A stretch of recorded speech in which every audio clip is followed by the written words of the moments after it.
Good evening, everyone. Pissed Off Parent Show, a little impromptu thing here at 8 o'clock Central. I figured I'd kind of change things up a little bit. Actually, I started out playing the outro on the intro, and I may do the intro on the outro. I don't know. We just don't know what to expect anymore. Wanted to kind of talk about some things tonight. Actually, we had a big day here in Texas, but as the thumbnail, if you're tuning in, that you saw, Who's Your Daddy? Hoosier, for the folks that don't know that aren't aware of that, is a term of endearment for folks that are in Indiana. And I know that a lot of times with the Pissed Off Parent Show and a bunch of others, Texas seems to get all the love, and all the other 49 states and other areas of the world kind of get the slim pickings. So if you're from Indiana or not from Texas, and you're tired of hearing about Texas crap, well, stay tuned because we have got some information here tonight. Now, I'm going to go ahead and just, full disclosure, full disclosure, not attorney, not your attorney. Uh, I'm just a guy that knows a couple things or things I think I know a few things and try to spread some information out there. I try to put all the information, links, and all that out there for everyone that's smarter than me to figure out if I'm right or wrong, and then go from there. Um, so Indiana, this is a kind of a new thing, and I would say for the Texas guys and girls, I mean, again, the non-Texas people are here for you. Kind of, time to share the love there. And actually, I found out a lot of interesting stuff about Indiana that I did not know before, since I spend a lot of my time dealing with Texas stuff. And I think that people in Texas need to kind of look at what other states are doing. This would be one of them. So let's go ahead and get right into it here and see what we can do. And again, we have anybody from Indiana jump in, comments, questions, info. I might be even asking questions. Again, I have more knowledge about Texas than the other 49, to be perfectly honest.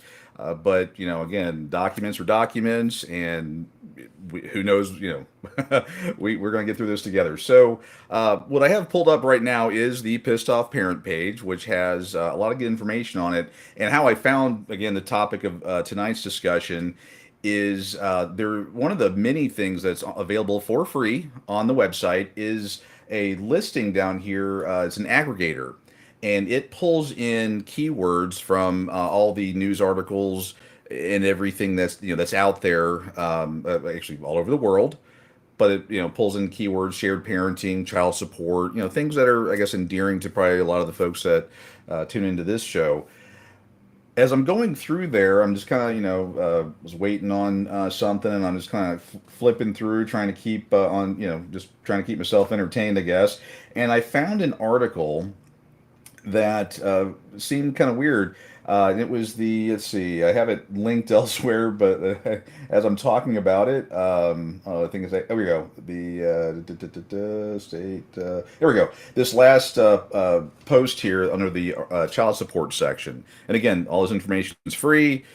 Use it. Go to the site. It actually updates once every, I think, 2 or 3 hours, so you can go out there and see what the latest information, and I can, if enough interest is in there, I can figure out ways to have it sent right to you. But try to put that information on the Piss Off Parent Facebook page and other media as necessary. But anyway, I found this article is higher jury duty pay, and then the part that we'll be talking about tonight is the child support bill's clear committee, but edits to come.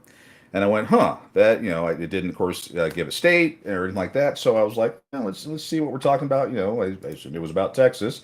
And it pulls up this link here to the Indiana Capitol Chronicle. And let me go ahead and post a link out there to everyone. So if you want to follow along later, you can do that. Again, I like to have all the information out there. It's not just my information to give, but it's for everyone to enjoy, consume, and all that. And again, I'm sure the Indiana folks may be taking notice. Actually, you should be, from what I'm seeing. And the Texas people need to really look at what's going on in Indiana, because it's rather interesting to see how a different state handles their, the child support, custody. I spent a little bit of time really kind of digging in. There's a lot more, to get there, but there's just I don't know, some good info there. So again, they talked about jury pay. We'll skip over that because basically they're going to be doubling their jury pay for the first time in, I think, 20 some odd years or something.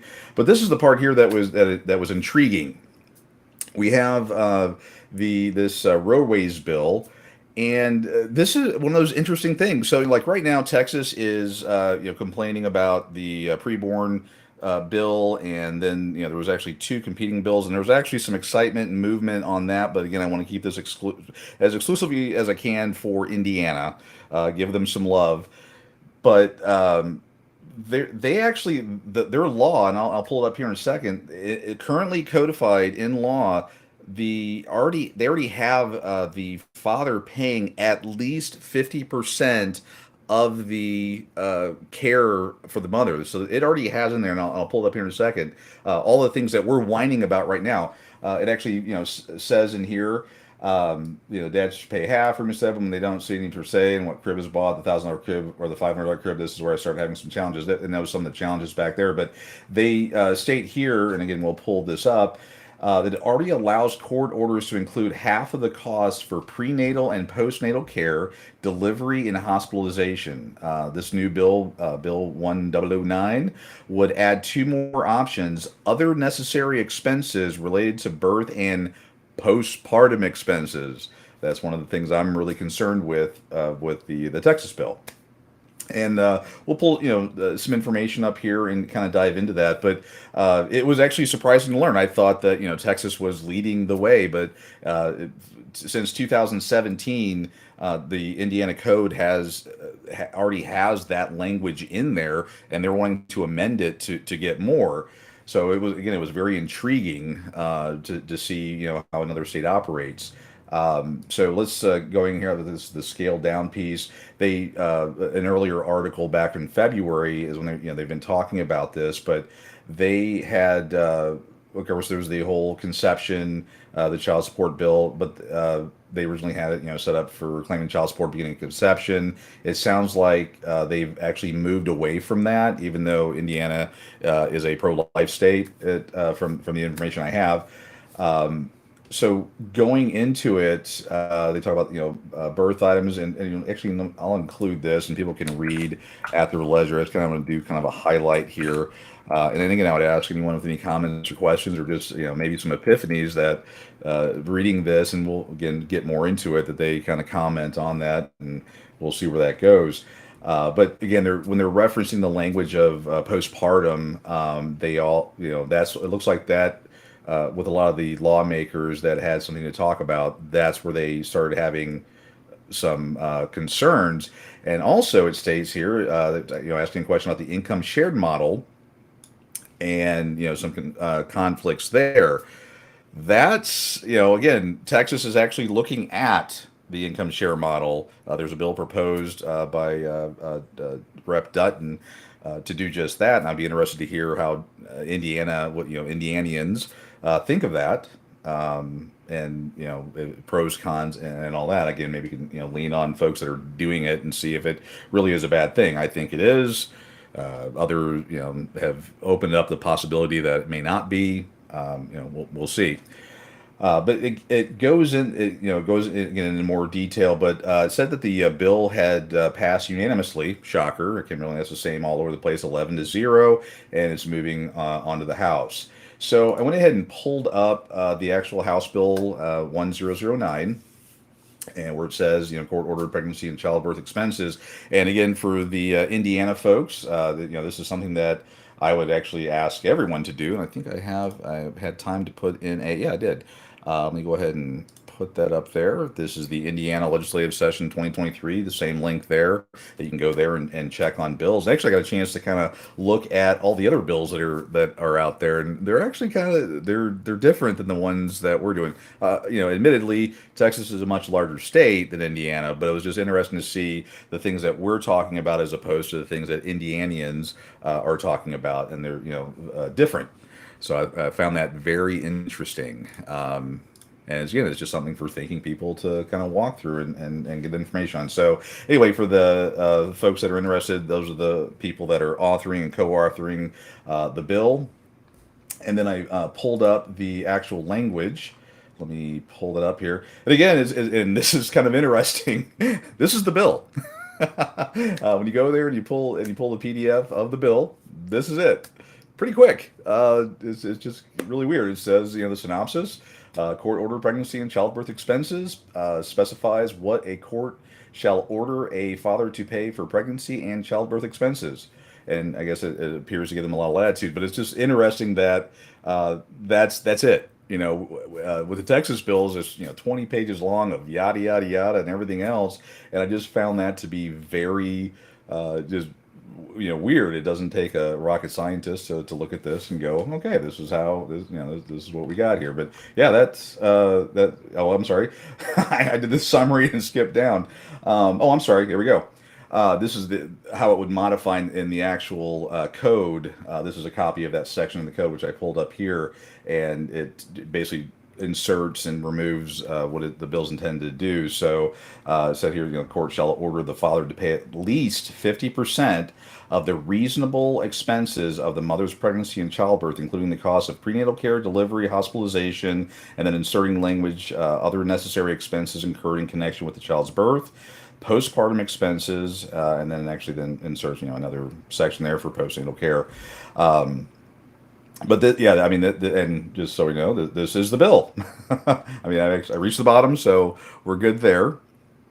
But yeah, I find that interesting, almost refreshing that, and not that what's in there, but that it's such a small, not a whole lot of words. They're able to spit it out and get it done without the everything else being in there. But it's just interesting that they already have this. I mean, that's why I'd love to hear from folks from Indiana. That's why it's so important to have people that are all over the country because they're going to have different experiences. They have been, in their, let's just again pick on Indiana here. They have been in this area and they experienced it, and they can provide some commentary and their experience on that, and then we can take that and run with it or modify as necessary. But again, I find it just again interesting that. It has in there already that the father is to pay at least 50% of those expenses and the prenatal care, delivery, hospitalization, and other necessary expenses. How that's spelled out in that. So from there, I went ahead and pulled the actual code here, and let me go ahead and pull that up. And this is the actual Indiana code, the original. Again, this is what's been out there since 2017, and you'll see how it doesn't have that other section or two in there. How it talks to at least 50% prenatal care, delivery, hospitalization, and postnatal care. They just kind of keep it generalized and have the courts do that. Again, it's just weird. I thought it was just very odd that Indiana has some very straightforward, whether you like it or not, but very straightforward, and it's already existing. That part is just kind of still blowing my mind that they've been living that for a while. And I'd love to hear from folks from Indiana that what their experiences have been since the 2017 implementation of that. The folks in Texas could probably learn a few things from that. Then real quickly, just for everyone, just personal knowledge, and I'm really it's making kind of firing me up to go ahead and expand pissedoffparent.com to include other states. Of course, it's going to require quite a bit of work, so it won't be overnight, obviously. But pulling in the legislative piece and other information, because I was trying to get custody breakdowns and all that, and that's going to require some additional work. And it's again, we've got 50 states to do, and I've pretty well nailed Texas, but I've got the other 49 to deal with. But what I found interesting in here is that this is the way the bills are set up in Indiana. When you go to the main page, it breaks out the Senate bills and the House bills. When you go to the Texas site, it's a mess, and it's impossible to figure out what's going on. There's that HB 1009 right there. But just for everyone's edification, these are these are the things that Indianians are are concerned with, and the bills that they're putting forth, for their areas. There was actually one that I found kind of funny. I say funny, but it was just kind of interesting there. Actually, they have one here on marriage and family therapists. I can only imagine what that is. But there was one that I saw. See, financial literacy. That wasn't it. It was on like throwing stars. Ooh, that's interesting. Where is it? And it wouldn't let me shrink it or remove all the other stuff. Let's see here. It was, yeah, something about, again, it was, oh, yeah, we go. Recreational use of throwing stars. That's going to be a Senate bill. I don't know. I just thought that was interesting.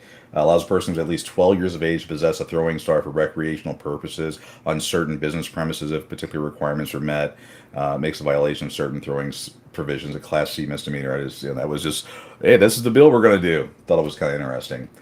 Anyway, but yeah, hoping to get, maybe get some additional information out there, or do some more research, and maybe provide information on other states, kind of going down that path, kind of expand that reach audience and see what, see where everyone's at, and judging by feedback and participation, that'll tell me kind of which direction to go. Again, as I mentioned before, pissedoffparent.com. That is the kind of place you can go. They have that aggregator. You can pull this information up, daily, and actually see what's going on, which and maybe in your area, and then use that information to do what you will with it. Let's see here. I'm trying to think of anything else. Yeah, the one. Well, actually, one thing that I did think was interesting was, and I'm kind of just bouncing around here. But where is the? You think I know my website just a little bit better? Oh yeah, under child support. Uh, bu- bu- bu- bu- let's see. Yeah, so looking at the Title 4D funds, and yeah, I'd be very interested to see and dig into the Indiana numbers. But it looks like up until 2019, Indiana was getting about $12 million a month in Title 4D funding. Thinking just rough calculations. I guess again, Texas, 87 million. Just and this is the bonus check part. And I don't know if that's a good number if they're as efficient. So I'm going to dig into that and see where that goes.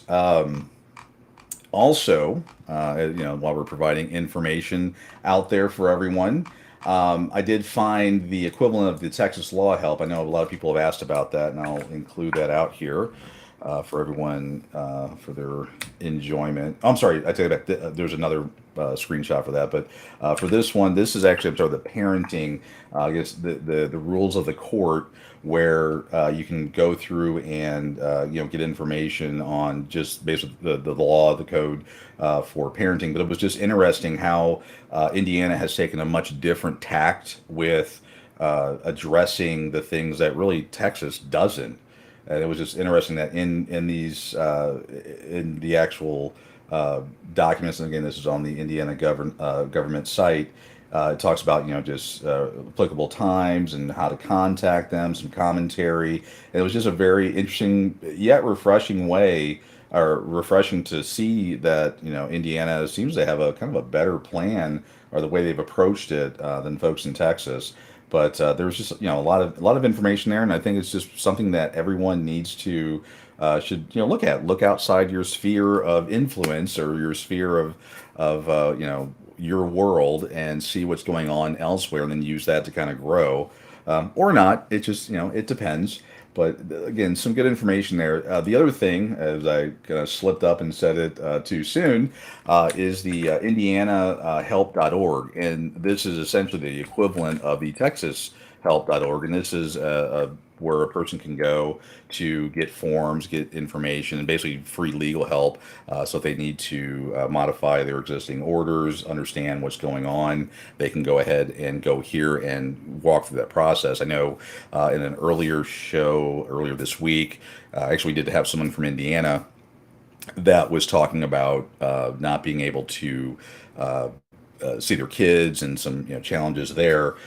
My guess is that they would have in here about custody, and you'd be able to go in, and then but actually it looks like this is a divorce piece, so I guess parenting time. Again, a lot of this, I haven't obviously dug into it. I just found this site recently, but you can again go in here and get information, and then use that to go through the course. And it sounds like it's just an easier. Actually, it just seems easier all the way around. But again, a lot of good information out there. Figure I'd do a quick little run through of Indiana, and see kind of what people thought. I was going to make this pretty quick. because not a whole lot of additional info. I just want to kind of bring that article up and get that out to anyone from Indiana or any other state that is interested in Indiana law. Again, even whatever state that you're in, it does would be a benefit to see how other states are handling child support, custody issues, and things of that nature, so you can then kind of approach it in your own state and maybe get a game plan together. Again, trying to make it one big happy family, and it's not always about Texas. I know a lot of people want to say that, but it's not. Try to provide all things to all people here. All right. So again, I was going to go ahead and make this one a quick one. I've been kind of burned midnight oil. I think everyone's seen some of the earlier videos today, again with Robert Garza and his huge success that he had today. We're going to try. I did talk to him. I did. We're going to try to have him kind of come on and talk about his experiences. And we'll further that up. But obviously, he has a well-deserved rest, and once he's back at it, he can go ahead and have him jump on and talk about what's going on and what he went through. So, all right, I'm gonna make this quick. I hope everybody's having a good evening. Again, yeah, tomorrow we're gonna have Ed Brown on talking about judges. Uh, be sure to tune in tomorrow evening at 7 p.m. Central. Until then, y'all have a good evening.